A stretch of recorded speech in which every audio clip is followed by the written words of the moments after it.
More than 100 Politico staffers are still upset and demanding an apology from the editor at the website let conservative author and podcaster Ben Shapiro guest write one day of the Playbook column, despite the fact that such liberals as MSNBC's Chris Hayes and CNN's Don Lemon took turns, and plans to feature other conservatives were dropped. Shapiro tweeted that the complaints were about woke staffers cudgeling editors into never reaching across the aisle again.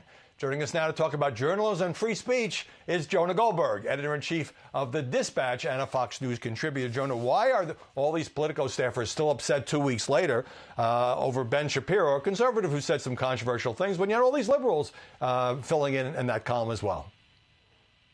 Yeah, I think there are a lot of different things going on here. One of it is I think Ben is largely right about this, there is a generational thing going on where younger liberals and I have to say, a lot of younger conservatives are pretty intolerant of dissenting points of view. And so at places like Atlantic, where Kevin Williamson, my friend Kevin Williamson had a job there for about a day before the younger staff went into revolt. It seems like something similar happened at Politico. There are a lot of people who live in bubbles on both sides of the aisle these days. And what the last thing they want to do is have their bubble punctured from within. And so they have tantrums. I think it's the exportation of campus culture into newsrooms.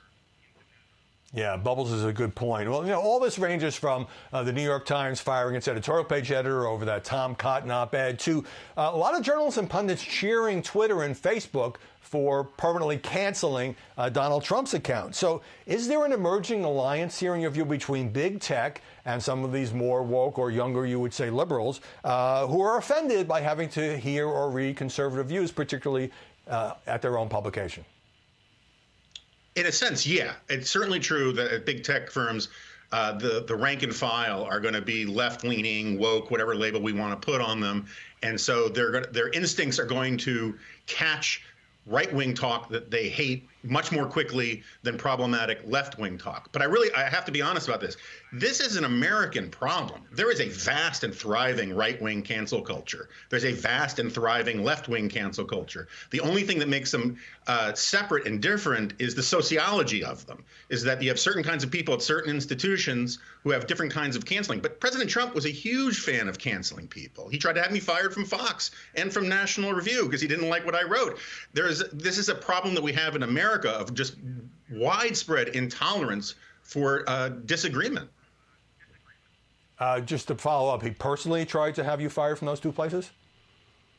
On Twitter, I can report that he as president and as a candidate, expressed a burning desire to not see me on Fox anymore.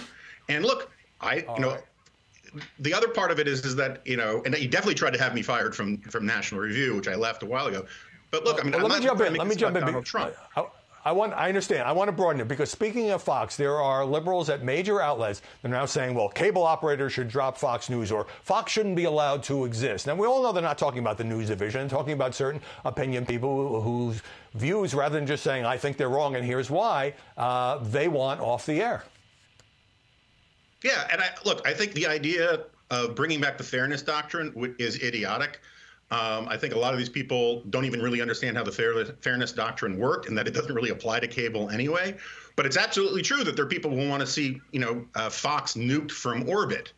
And I think that's ridiculous. At the same time, it should not be surprising, and you're right to signal out the news division is different, but it should not be surprising when people from the opinion division perpetuate lies about the election being stolen, who are more concerned about canceling Liz Cheney than they are about canceling Marjorie Taylor Greene, as you guys talked about a minute ago.